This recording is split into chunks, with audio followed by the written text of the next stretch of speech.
Հաղորդման հովանավոր Dignity Health Glendale Memorial Hospital. Being a doctor is one of the most honorable professions, and it's truly a privilege to be able to do this on a daily basis. There's another aspect of medicine that we always forget about, and it's the mind and the interaction of the doctor with the patient. When they're sick or when they're vulnerable, when they're in need, they need human kindness. When we're treating a patient, we're treating the whole person, and that's hello, human kindness.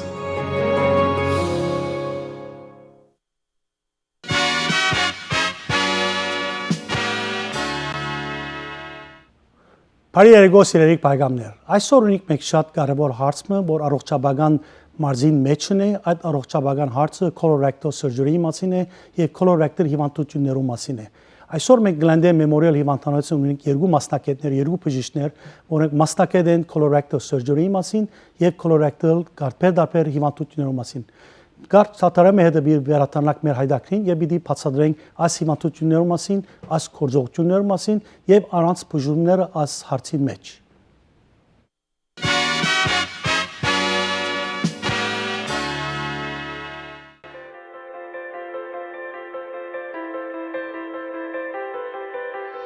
Ավելի քան 93 տարի Glendale Memorial հիվանդանոցը ծառայում է քաղաքի եւ հարակից շրջանների բնակչությանը, մատուցելով առողջապահական ծառայությունների լայն ցանկ։ CMS տվյալների կառավարման համակարգի գնահատականի հիման վրա Glendale Memorial հիվանդանոցը արժանացել է պատվավոր 4 աստղի, ինչպես նաեւ ընդգրկվել է հեղինակավոր US News and World Report վերլուծական վարկանիշային ընկերության 2018 թվականի լավագույն հիվանդանոցների ցանկում։ Glendale Memorial-ը ճանաչվել է տարածաշրջանի լավագույն առողջապահական հաստատությունը, բարձր վարկանիշներ գրանցելով սրտային անբավարարության, հաստ աղիքի քաղցկեղի վիրահատման եւ թոքերի քրոնիկ օբստրուկտիվ հիվանդությունների բուժման ոլորտում։ Dignity Health Glendale Memorial հիվանդանոցը հոգատար, բարձրորակ եւ մատչելի խնամք է մատուցում բոլոր այցելուներին։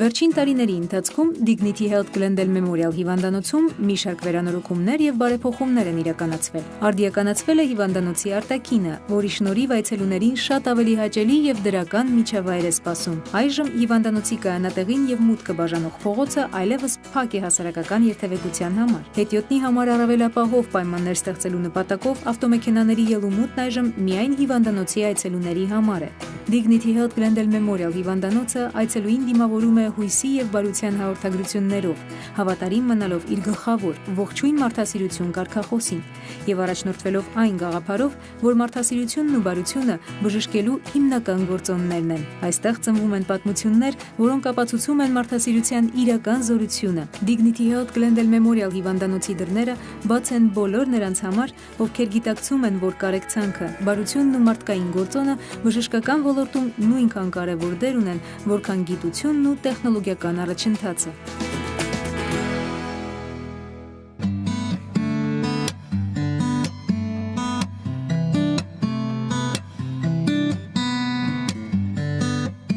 Glendale Memorial հիվանդանոցը հայտնի է այցելուի բոլոր կարիքներին պատշաճ ուշադրությամբ, կարեկցանքով եւ կատարյալ խնամքով վերաբերվելու քաղաքականությամբ։ Վերջերս վերանորոգված եւ վերաբացված Marshall Ray Wrestling կրծքի առողջության կենտրոնում օրինակ կանանց համար ստեղծված են կրծքի քաղցկեղի ախտորոշման, բուժման եւ խնամքի լավագույն պայմանները։ Կենտրոնը հավատարմագրված է ռադիոլոգիայի ամերիկյան քոլեջի կողմից եւ արժանացել է կրծքի պատկերային հետազոտությունների գերազանց կենտրոնի կոչմանը։ Wrestling կենտրոնում կատարվում է տարեկան ավելի քան 12000 հետազոտություն, ինչպիսիք են կրծքի ընդհանուր եւ ախտորոշիչ թվային մամոգրաֆիա, գոյացությունների համակարգչային հայտնաբերման հավելյալ կիրառմամբ, ուլտրաձայնային հետազոտություն, կրծքի մագնիսական ռեզոնանսային պատկերավորում, stereotactic guided core biopsy, օստեոպարոզի քննություն եւ այլ հետազոտություններ։ Մեկ հարկի տակ իրականացվում են նաեւ կրծքի վիրահատություն, վերականգնողական վիրահատություն, գործում են քաղցկեղով հիվանդների աջակցության խմբեր, կրծքի առողջության կրթական ծրագրեր եւ այլն։ Ամենաարդի սարքավորումներով գերզինված կենտրոնն այժմ ավելի համակարգված եւ արդյունավետ է աշխատում, քան երբևէ։ Dignity Health Glendale Memorial հիվանդանոցի առաջատար բաժանմունքներից է աշխարհահռչակ վիրաբույժ Ռոբերտ Բերթի կողմից հիմնադրված կոլորեկտալ վիրահատության կենտրոնը։ Կենտրոնի հեղինակավոր վիրաբուժական անձնակազմը կոլորեկտալ հիվանդությունների ախտորոշման եւ վիրահատական գործողությունների հսկայական փորձառություն ունի։ Կենտրոնի մասնագետները մասնակցում են նաեւ կոլորեկտալ քաղցկեղի կանխարգելման եւ բուժման եւ անորեկտալ խնդիրներն ուսումնասիրող մի շարք գիտահետազոտական ծրագրերի։ Կենտրոնի այցելուները հնարավորություն ունեն օգտվելու գիտահետազոտական ուսումնասիրությունների արդյունքում մշակված նոր գերժամանակակից միջամտություններից եւ մասնակցելու առաջատար փորձնական ծրագրերի, որոնք հասանելի չեն այլ առողջապահական հաստատություններում։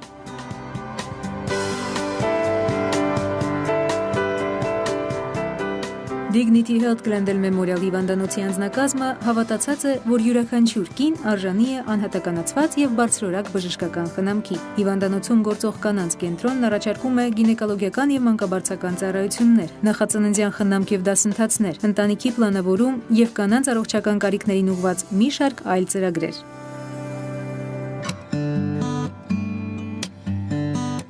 Մոր եւ մանկան ծառայությունների ասպարեզում Glendale Memorial-ը առաջատար դիրքեր է զբաղեցնում։ Հիվանդանոցը Միացյալ Նահանգներում գործող առաջին առողջապահական հաստատությունն է, որը նվաճել է առողջապահության համաշխարհային կազմակերպության եւ UNICEF-ի կողմից սահմանված Baby Friendly Hospital կոչումը։ Հիվանդանոցը նորաթուխ մայրիկներին հորդորում եւ աջակցում է կրծքով կերակրելու գործընթացում։ Մոր եւ մանկան բաժանմունքում գործում է Կալիֆոռնիայի մանկական ծառայությունների կողմից հավատարմագրված եւ կենսական նշանակության ամենաարդի սարքավորումներով զինված նորածնային վերակենդանացման բաժանմունք։ Հղիությունների բարձր ռիսկային խմբում ներգրավվածների համար USC-ի կողմից մատուցվող հատուկ ծառայությունների ծրագիր։ Ծննդաբերությունը Glendale Memorial հիվանդանոցում ապահով է եւ հարմարավետ։ Փոքրիկի լույս աշխարհ գալուց հետո մայրիկը ապաքինվում է վերանորոգված եւ գեղեցիկ կահավորված անհատական սենյակում, սեփական լոգարանով եւ հանգստի համար անհրաժեշտ բոլոր պարագաներով։ Յուրաքանչյուր մանկան ծնունդ այստեղ ազդարարվում է ողջ հիվանդանոցում հերարցակվող օրորոցայինի հնչյուններով։ Օրվա ընթացքում մի քանի անգամ հնչող այդ մեղեդին Glendale Memorial-ում դրական լիցքերի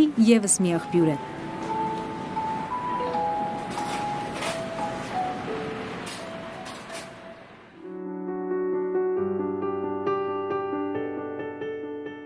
Glendale Memorial հիվանդանոցը տարիներ շարունակ մաս է կազմել բազում համայնքային, կրթական եւ հասարակական նախաձեռնությունների։ Հիվանդանոցի John Stauffer սրահը վերջին բարեկարգումներից հետո թույլ է տալիս ել ավելի ծավալուն ձեռնարկներ եւ դասընթացներ իրականացնել։ Բարձրակարգ բուժանձնակազմ, գերժամանակակից սարքավորումներ, հաճելի միջավայր, համակարգված եւ հոգատար սպասարկում։ Dignity Health Glendale Memorial հիվանդանոցը համատեղում է այս բոլոր գործոնները յուրաքանչյուր այցելուի համար առողջության անհատականացված եւ արդյունավետ բանաձև մշակելու համար։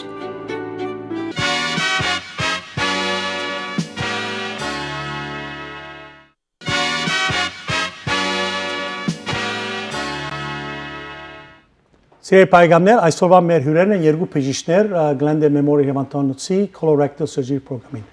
Welcome to my show. Thank you. I'd like to introduce you for our community. I know your patients know who you are. Dr. Garza, let's start with you. Can you give us a little bit introduction about yourself? Okay, I'm Anna Garza. I'm a colorectal surgeon. I've been in practice in Glendale for about 10 or 11 years.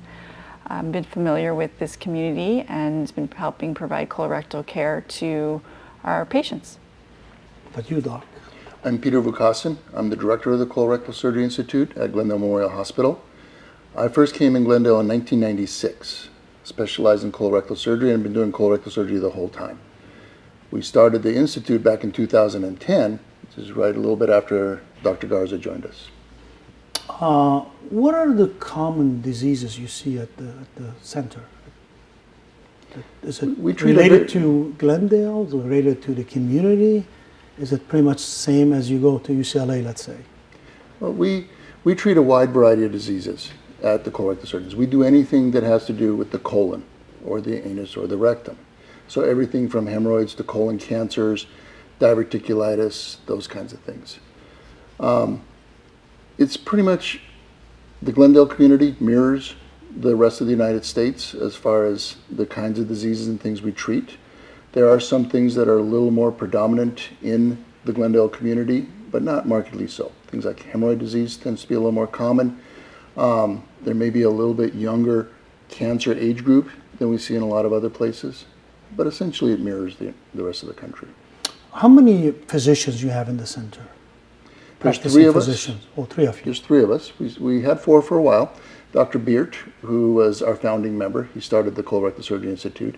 He retired a few years ago. But we added Dr. Ruiz, and she's been with us for 2 years now. Do you also provide the medical side, just the surgical side, the center itself? For a GI specialist or a colorectal specialist? We treat only the surgical Surgical side. but we work very closely with the gastroenterologists who deal with the medical side of the colorectal problems. So we work very closely alongside with them. Both medicine as well as surgery, side by side. It's a little bit like the heart. There's cardiologists and there's cardiac surgeons. We treat the same diseases, treat the same things, but from a little different angles, like you're saying, medicine and surgery. Right. So we do work closely with the gastroenterologist on the same patients, on the same diseases to treat. Is there more hemorrhoids patients in the community, in the Glendale community? Is that because you mentioned hemorrhoids? Yeah, I think it's pretty More common. than any other place in LA, let's say. Well, I don't know if there's statistics that break it down into that ethnicity, but we certainly see quite a bit of it in our community. Let's talk about the patient, your typical patient. What age, demographics, and so forth that comes to the center? I think our patients, we have a huge variety of patients. So we could have a young male patient or a 90-year-old female patient. Because we see such a variety of illnesses in our field, we see probably every generation. So it's not specific to an older generation. It's not specific to an older So generation. it can be a very young person, could have a colorectal cancer, Problem. let's say. Let's talk about the community, Armenian community, which is predominant in Glendale. Do you see a fair amount of Armenian patients? We see quite a bit of Armenian patients. Does it mirrors the population, which is 50% of Glendale is Armenian? So is that your statistics for your patients? I think we're pretty close. Close. On that. What are the common diseases the Armenians have, let's say, without violating any HIPAA violations? Just what's the common diseases you see? I think, again, the I should common say surgical diseases. Yeah, no, exactly. No, I understand. And I think that there's a wide variety of diseases. And the most common things that we treat are hemorrhoids and other diseases of the anus. I think those are very common. And then the cancers. The cancers are the other things that are probably the most common aspect of our practice. So you get most of your patients from the GI specialists that refer it to you, or they just come to you directly, the patients? We get our patients from all over. We have Not just the not hospital just itself, so the hospital area itself. Okay. So we get referrals from gastroenterologists, primary care physicians, gynecologists. Pretty much almost every specialty has the potential to send to us. Patients. Yes. What about our community, the Armenian community? I know in our community, it's maybe, there's a reluctancy to screen, because I keep hearing people talk, and the standards are very firm. At 50, you need to have screening and so forth. But I'm not sure that widespread in our community. The Armenian community, I meant. I think the Armenian community, we find, is a very close-knit community. Right. And word of mouth means an awful lot. And so we do get our patients from gastroenterologists, but a lot of them come in because of friends that they've talked to, Exactly. and relatives they've had, and we honor that. I think it's a great way, and we're very happy to have those patients show up down that pathway. So we're very happy to see that. Communication is very strong in the Armenian community and education. We do like to get the word out there. Screening is a reluctance. I'm not sure it's any You more might of a have a reluctance in the colonoscopy Armenian. at 50 or 45. Yeah, and that's part of the issue that I wanted to talk about is up until about 3 months ago, the screening age was 50, but really it's been dropped down to 45 because the age or the incidence of colon cancers in younger people has been rising. We're not sure why, but we do see more and more younger people. We have treated colon cancers in patients in their 20s. One of our youngest patients, I think, was 23, 24. A young Armenian man who's doing great now. He's been treated and is cured. He's been out about 5-6 years. But we are seeing younger patients in the community. And so it is important to get that education out there. Screening for colon cancer started at age 50 previously. Now that number's been down to 45. But you're right, there is a reluctance to screen. I think there is a taboo about any kind of screening, specifically colorectal. I think a lot of it has to do with the concept of colonoscopy and the violation and the discomfort and the preparations. But also a lot of it has to do with fear of cancer. Many studies have shown that really the biggest impediment to screening is just not wanting to know whether you have cancer, because if you do, that's a big problem. We're going to take a break, and when we come back, I'd like to talk specifically about cancer and the prevention and cure. I mean, is it curable disease? I guess at different stages it's curable, whereas later at stage 4 or something, it's not curable. And so I just want to talk about that. But as far as prevention, do you guys provide any prevention to the community at large, just to follow some basic stuff to prevent that? That, you know, obviously some of the prevention is we'll get checked it out, you know, have a colonoscopy to prevent that. Absolutely, prevention is key from colon cancer. And we've been teaching prevention for several decades now. And colon cancer is actually the only major cancer that has significantly decreased in incidence in the number of patients that we have over the last 20 years. It's almost half of what was in the 1970s, mid-1970s. So statistically it's coming down. Statistically, the numbers are coming down. And it's curable. They're curing more and more. Once you get the cancer, we're curing more. But the prevention really is the key, because the best way to cure cancer is to stop it from ever happening. Right. And so there are some things that we talk about prevention: healthy lifestyles, low-fat, high-fiber diets, which may affect the Armenian community a little bit.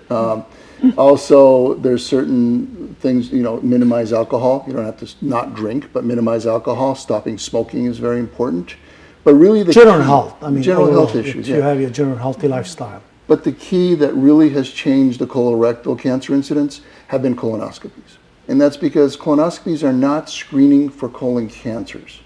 It really should be called screening for colon polyps. Polyps, yes. Polyps are little growths in the colon that develop as we get older that can over time turn into cancers. And the advantage to colonoscopies is not just finding the cancer, but finding this precancerous polyp, taking it out so it never can become a cancer. Remove them out as you do the colonoscopy. So mammograms for breast cancer are very important. Prostate cancer screening is very important. But they don't have the ability to find the precancerous. We're going to take a break. When we come back, we'll talk about colon cancer in a little bit more detail and what are the newest, onsets that where they can have cures and surgeries and so forth. Besides surgery, obviously, medicine is hand to hand. So we'll take a short break and we'll come back and we'll discuss that further. Սիրելի բարեկամներ, գազ թաթարը մի դառնենք եւ պիտի վերաթանանք մեր հայդակրին խոսելու ավելի colon cancer-ի մասին։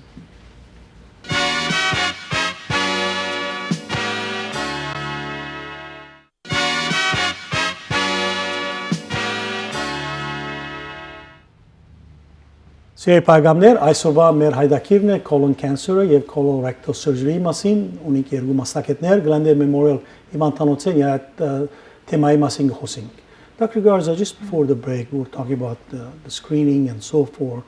What about, whenever you have the disease? I mean, what are your chances? Can you survive it? I guess it depends on the stage. But what are any new advances in that whole field? Because my understanding is there's some advances and people are living longer and they're surviving the colon cancer, which is by itself, when somebody tells cancer, it's scary. Right. So when people first hear they have cancer, their first concern is how much longer do I have to live? Now, things are much different with the chemotherapy that people can get and the surgical management that there's available, that people are actually living much longer than they have, in the decades past. So, of course, the earlier that you identify the tumor in terms of stage, the easier it is to treat. Is there any symptoms? I mean, how would you know? Let's say somebody's perfectly healthy 40-year-old male. How would you know you have maybe precancerous condition or the cancer is coming or you have it? Yeah, I think a lot of times there aren't any symptoms. No symptoms. So, right, especially for a 40-year-old male, it would be hard or to... 50, let's say. Or 50. Well, if a 50-year-old male, they could have colon cancer and there's no symptoms. So that's why screening is very important. So they would start their colonoscopies at age 50, but now age 45, to try to catch things before there's symptoms. Because if there's symptoms, then you're concerned that it may be becoming more advanced. What is the first symptom? Blood in the stool? Is that the first symptom? Blood in the stool can be a symptom, depending on where the tumor is located. But you don't always see blood if you have a colon cancer. I think one thing that people don't know about is if they have some anemia, then that should be a trigger to look in the colon to make sure there isn't a polyp that's causing blood loss or a tumor that's causing blood loss. So it's better to catch it when it's earlier, but even if it's caught in a stage like stage 3 where it might have spread outside the tumor, or even stage 4, the treatments are so much better than they were years ago that the tumors are actually shrinking away and we're preventing a lot of recurrent tumors. So Is the first line obviously surgery to take the tumor out completely? it depends on where the tumor is and how advanced it looks like when it's diagnosed. So if the tumor's in the rectum, which is the last part of essentially the colon area, sometimes we do radiation and chemotherapy first and shrink the tumor, and then we take the rectal cancer out. If it's a colon cancer, if it's not spread anywhere else, surgery would be the first treatment and maybe the only treatment, depending on what the results show. Take that section out completely and no further treatment needed. Sometimes, yeah. Sometimes we need to give additional chemotherapy just to prevent it from coming somewhere else. So people are living longer with the disease. Even at the stage 4 you mentioned, which is most people's perception is when you have stage 4, it's like you're at the end. Right, stage 4 disease is much better controlled now than it was years ago because the chemotherapies are much better. A lot of times the oncologist can do some special studies on the tumor to see which chemotherapy agents will work better with the tumor, so they could kind of jump ahead and know which medications might be more effective. And a lot of times we see these tumors completely shrink away. And By medication. By medication, right. Coming back again to our community, because are people reluctant to come to you by the time they come in a very later stage? Are you seeing that more and more in the Armenian community? I think it's the opposite. It's the opposite. They're more informed. Exactly. I think we're used to 10 years ago people waiting through symptoms and then coming through and getting examined and finding cancers at later stages. I think today, they are more informed. I think cancer is losing some of its taboo. I think people are realizing that yes, it's an important disease, but it's also very treatable. Like Dr. Garza said, there's survival, there's medicines that can help. It's not an end sentence like it was 10, 20 years ago. And I think that word's getting out there, and I think they're more prone to come out and talk to doctors, talk to their family, talk to the community. You don't have that fear that, what if I find a cancer, I'm going to be dying from it. Right. I think people are realizing that there are opportunities to fight it. There are opportunities to cure it, where 10, 20 years ago, there weren't there. And I think we're very fortunate in Glendale, in our hospital, in our community. We have some excellent oncologists that we work with. And I think, again, this is a disease that we fight as a team. And it's surgeons, radiation oncologists, and oncologists, medical oncologists. And we have some excellent ones in our community that we work with very closely. And does the hospital have that team in place between surgeons and medicine and radiation? Yes, that team is very active in our hospital. We talk about patients all the time.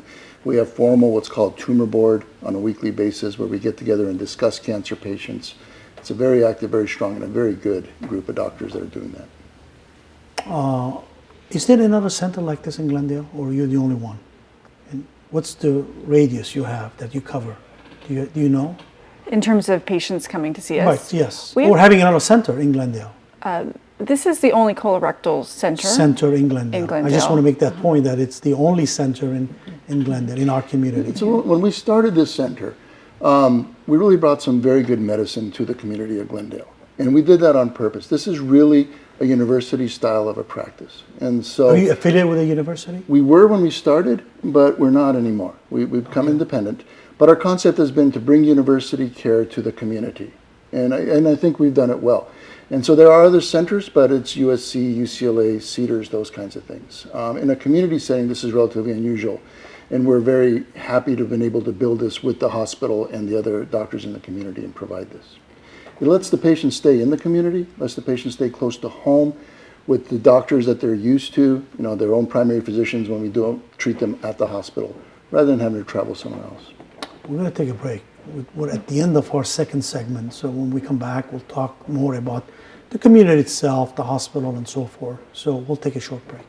Սեր պայգամներ գաչ թաթերմը բիդարնեք եւ բիդի վերատանակ մեր հայդակրին։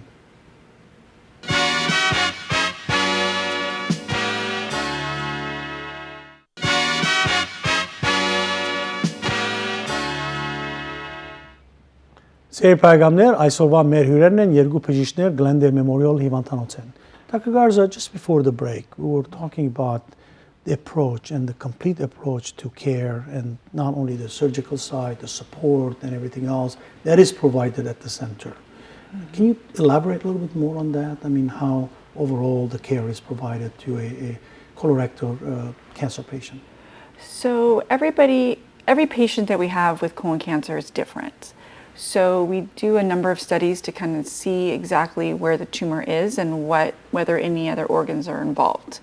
We have a very good relationship with the urologists, gynecologists, plastic surgeons. And so when we have a patient who has a complex tumor that's involving multiple organs, we no longer have to send that patient to another hospital, miles away from their home to do their surgery, because we have such a good relationship with these specialists who are great surgeons as well, and we can come together as a team to treat these very complicated cancers.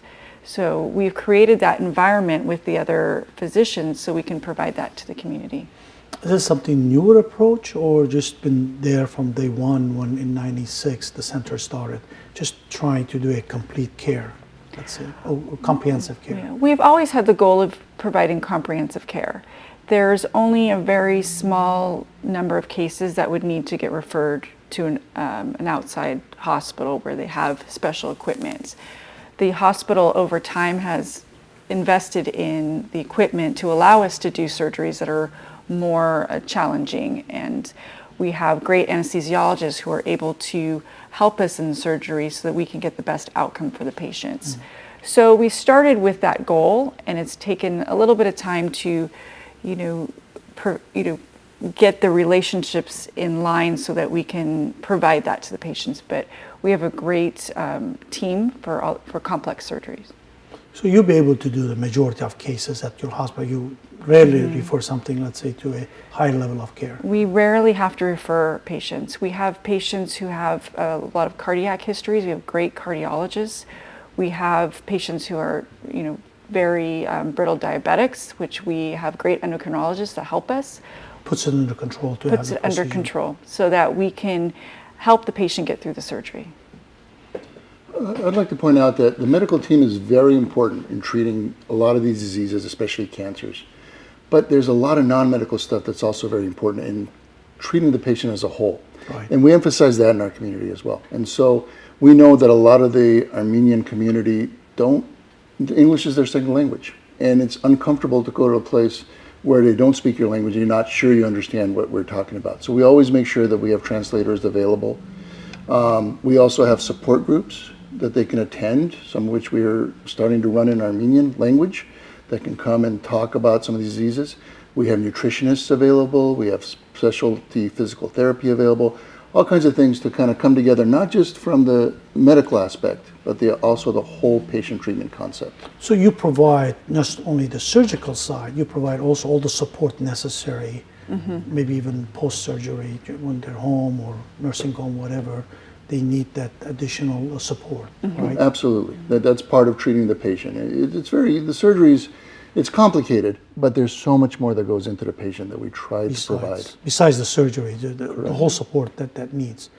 I know I hate to use statistics, but statistically, do you have any statistics out of these cases? What's the outcome? I mean, is it curable, most of it, or they still live with cancer, or what's the percentage that end up dying, let's say?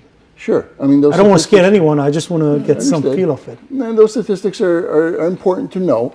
I think the most important thing about statistics, from my viewpoint, is they only apply to 100 people. So for each individual person, statistics really don't matter. Right. If I tell you have a 50% chance of survival, well, it's not 50%. You're either 100% or zero. Right. And so I think whatever the statistics are, there's always a chance of surviving, and you need to assume that you will be the one. With colon cancer, though, the statistics are very much related to the time that you diagnose, the stage that it's at. If you have a colon cancer, we catch it at the earliest stages, what we call stage 1 with no spread, 90% plus chance of a cure. Not living 5 years, but cured forever. If you go through a stage 2 or 3, which are more advanced, there's still a 75% chance of a cure. It's only when you get to stage 4s when it's spread to the lungs or livers or other areas, which becomes more difficult. But even that, we can approach 20 or 30% in some cases. Curable case. Curable case, sometimes. Usually about 10%, but in some specific cases get up to, even if it's spread to the liver, up to 40% survival. So it's all individual. We really emphasize the earlier the better. That's part of the screening and the process and the prevention. So we have to educate our public to start screening now at 45. Yes. And go see your GI specialist and make sure you have a colonoscopy. Right? Absolutely. That's the message to our community. Absolutely. We would love to wipe out colon cancer. We can't. If we screen and get rid of these polyps, we can absolutely minimize colon cancer. As you mentioned, there's sometimes no symptoms. So let's say you perfectly had colonoscopy, but you're still worried about it. Do you need to worry about it or wait 10 years to have the next colonoscopy? Or in the middle, you do something else? Because they tell 10 years, every 10 years you're supposed to have the colonoscopy. The national recommendations are colonoscopy every 10 years if you do not have any symptoms, if you do not have any family history, and your colonoscopy was otherwise normal. If you have a polyp or two, you would most likely not be recommended to have a colonoscopy at 10 years. You would have it at 5 years or 7 years, depending on the situation. So, but if anyone has any symptoms, of course, that would prompt a colonoscopy earlier, or a family history of colon cancer, that would prompt somebody to get it more frequently. What are the symptoms, at least for educating our public? What can we say? If you have this symptoms, go see your GI doctor immediately. I think that anything that's a change in their regular bowel pattern is important to get it evaluated. So if you all of a sudden if you have normal bowel movements and all of a sudden you're having constipation, that should trigger a question of whether something is going on. If you have pain, of course, either down low in the anal area or in the abdomen, that should prompt a question. I think if your doctor takes a blood test and sees that, and you see that you have anemia and you haven't had a colonoscopy, that should prompt a question to do a colonoscopy. And then anything that just seems out of Normal, yes. Should, in any area, in of normal, you just check it out. you should get it evaluated. So if you have a new pain when you go to the bathroom, or bleeding that you hadn't had before, things should be checked out and not just ignored, because a lot of it is, you need peace of mind that what is happening to you is normal. And so a lot of times we evaluate a patient and everything is fine. So it needs to be just a person to be aware of any changes in their regular body function. We're going to take a break. Again, I'm keeping the tab. And we come back, that's our last segment. We can wrap up and maybe recommendation to our public. What are the best course and so forth. Or maybe, some, besides treatment, we talked about, prevention and so forth. So we'll take a break. Սեր պայգամներ, գազ թաթեր մը բիդարնենք և պիդի վերաթանակ մեր հայդակրին։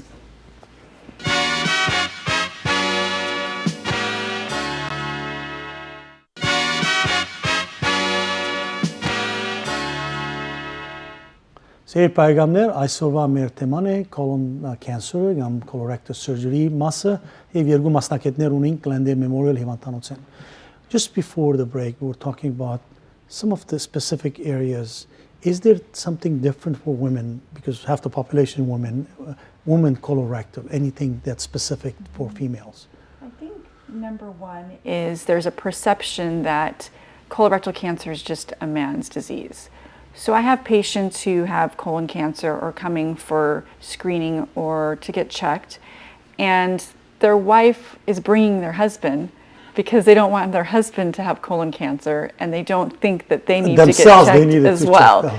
So I often talk to the wives and the family members to tell them that they need to be screened as well. So a man can get colon cancer just as often as a female can get colon cancer. So statistically, it's the same. So it's not a man's disease. It's not a man's disease. So females for the same symptoms need to get checked, the same screening age and the same screening criteria. They need to get checked. Are women also reluctant to be checked out like men are? I think both the same. Both people are, both sexes are nervous about it because it feels like it's such a compromising, place to be. But the reality is it's a very easy test, and you're comfortable during the test, and most people don't remember the procedure itself. Because you're sedated. Because you're sedated. You will not feel it. Right. I guess the worst thing is prepping for it. The worst part is prepping for it. And there's some new medications we can give that makes it a little bit easier, but that's the worst part. And that's done in the comfort of your own home. So once you've completed that, the rest is easy. Okay. We're talking about hemorrhoids and other colorectal diseases. Is there anything else you want to cover? Yeah, I think there's a lot of people out there that do have, they suffer from some problems with the anus. There's some bleeding and pain. And I think they're reluctant to come in for a few reasons. It's an uncomfortable subject. It's an uncomfortable examination, those kinds of things. But there are some very easy things that can be done in the office to help with a lot of these. Most people that come to us with hemorrhoids, we treat in the office with some techniques that are very painless and very easy to deal with. Very few of them do we end up having to do surgery for. And the earlier For treatment of hemorrhoids. But even more importantly, everybody seems to think that any problem with the bottom is a hemorrhoid. But in reality, it can be lots of other things that might be much easier to treat, like fissures and infections and things like that. And so I would encourage people, if they're having problems, get checked out. I think a lot of times the fix is much easier than you think, and you can stop some of the suffering. Okay. Besides hemorrhoids and colorectal cancers, any other colorectal diseases that you treat? There's a lot of things that we treat. We treat things called fistulas in the anus, Right. ulcers, those kinds of things. In the colon, we treat diverticulitis, is a very important subject. What causes diverticulitis? Diverticulitis is an infection of the colon that happens in some weaknesses that occur in the lining of the colon. So some stool will get stuck in there, it'll fester and become an infection. It has nothing to do with cancer. Right. But if the infection does set in, it is kind of serious, and antibiotics treat the vast majority. Sometimes surgery is needed, but most get better with antibiotics. So do you treat them, or does a GI specialist? We either one will treat those. So if diverticulitis comes along, antibiotics are very important, and if it goes away with antibiotics, then that's great. That's fine. But if a surgery is needed, then they do get trickled down to us. They get referred to us. Is there any more advances, let's say, in ulcerative colitis or Crohn's diseases? Besides surgery. Yeah, surgery is the ultimate treatment in that, the end treatment. There are many, many medications and many, many great moves forward constantly in the medications and treatments, non-surgical treatments of both of those diseases. That's where gastroenterology is very important. They handle that part of it. If at the end, if it becomes uncontrolled, then they will come to us. But we do send those to gastroenterology just because the medicines for that have become so advanced and specialized that they really have a handle on it much better than we do. So you don't see that many cases that need surgery? Correct. And they're becoming less and less frequent because the medications are becoming better for them. More. Okay, we're again almost at the end of our show, but I want to give you the chance to add anything you want to add that we didn't discuss. I think we discussed pretty much everything in colorectal. Obviously, prevention, initial screening. How about diet and general health, those things? You want to discuss that topic?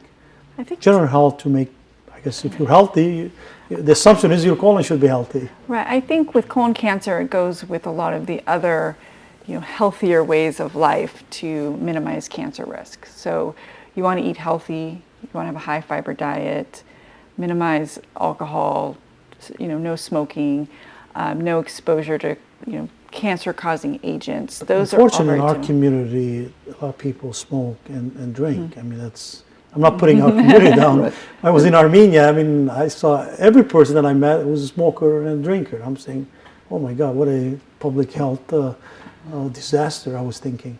And you're not going to change that overnight. No. We're not here to do that. But I think it's programs like this and opportunities to get the word out and discuss. Educating the public, yes. But I think there's a slow change. And I think, I'm not from Armenia, I'm from Serbia. Everybody smokes and eats crazy over there too. Yeah. But I think there's probably less so here in the United States than it is back in Armenia. So I think that there is a slow change that'll happen over generations in time as the word gets out and we have opportunities to talk like this, shows like yours, those kinds of things, get the word out and start changing the culture.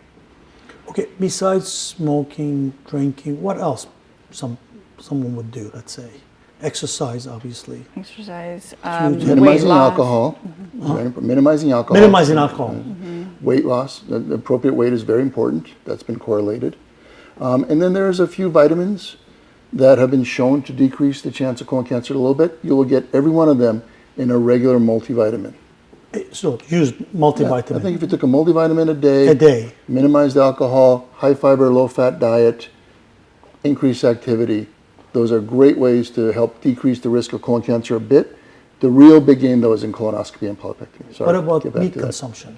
Because our community is a big meat, There as are opposed to studies- fish and chicken or vegetables. No, there are studies that show that the less red meat you eat, the lower the chance of getting colon cancer. So that is a big part of it. Any other thing, Dr. Garza, you want to add, which we did not discuss, or as a closing statement? I think the most important thing is the fear of what you could have versus the reality of what you have. So when somebody has something that changes in their body, they ought to just get it checked because it's probably going to be okay. But there's a chance that it may not be okay. So we would want to intervene and know about it earlier so that we can fix it easier and faster. So I think it's just an awareness and try not to deny if there are symptoms. Anything that's different should get checked out. Okay, so the message is checked out, don't be fearful. Don't be fearful. And if there's something, there's so much advances now, you'll be able to take care of it, as opposed to leaving it in, you're at the end. There's no hope at that stage. How about you, Doc? Anything? I think you put it very well. I think it's a little difficult to tell people don't be afraid of it. So I tend to talk a little bit more about grab the bull by the horn and just take care of it. We're all afraid, I get it, but the best way Human to deal nature. with that, yes, but I think the best way to deal with that is you just face the situation and take heart in the fact that we will cure the vast majority. There's lots of opportunity and hope out there. It is not a hopeless disease, colon cancer. Right. Now, is colon cancer that the third in the United States, statistically? Statistics are a little scary. It is the I third know, that's biggest. what I'm saying. Yeah, it is the third biggest killer, malignant killer, cancer killer. 1 in 20 people in the United States are going to get colon cancer in their lifetime. Wow. That's huge. That's a big statistics. But you know what? You can decrease that by 80% or more by doing these preventive measures. People who get colonoscopies are up to 80% less likely to get colon cancer than if you don't get them. But you guys don't provide any colonoscopy in your We do. center? We do some This is done colonoscopies. by GI specialists. We do screening colonoscopy. We do colonoscopies, but the GIs do the vast majority of them. So if a patient comes and would like screening, we do provide that, but the GIs do a lot more than we do. And it's a good thing. I think the important thing is to not be embarrassed. A lot of times people are ashamed or embarrassed and they don't get evaluated. Most patients that are new to our office will be embarrassed when they get there and they don't want to be examined and things like that. But once they leave, they feel so much, they feel reassured or in a sense that of calmness that they're going to be okay. And so it's the patients that are too embarrassed to get checked that end up having a bigger problem later. Later, yeah. I mean, at least you can prevent it early on, or at least get a cure. And you get peace of mind, basically. Well, I want to thank both of you for providing this great opportunity for our public to understand what the disease is, what the colorectal surgery is, and the diseases associated and what's common in our community. And hopefully we will ask our public to, especially if you're at 45, go check. Is that safe for female and male? Yes. Doesn't matter, right? So both sexes should be checked at 45. And any other thing, last comments to wrap it up?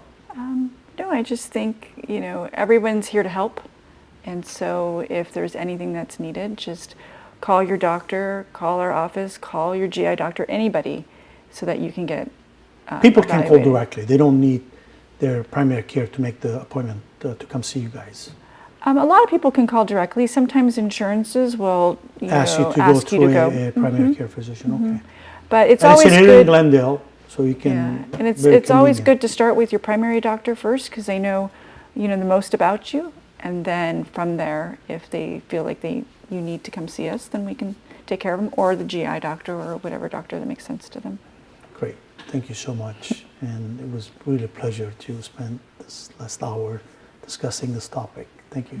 Thank you. Սիրելի բարեկամներ, մենք վերջացնենք այսօր մեր հայդակիրը, ուզենք որ ցեր բոլորը, եթե 45 տարեկան եք, երթակ եւ կոլոնոսկոպի լակ, եւ ովևէ հիվանդություններ ունեք Glendale Memorial-ի Colorectal Center-ը հատկապես colorectal հարցի մեջ պատասխան ցեզի նայելու գիշեր բարի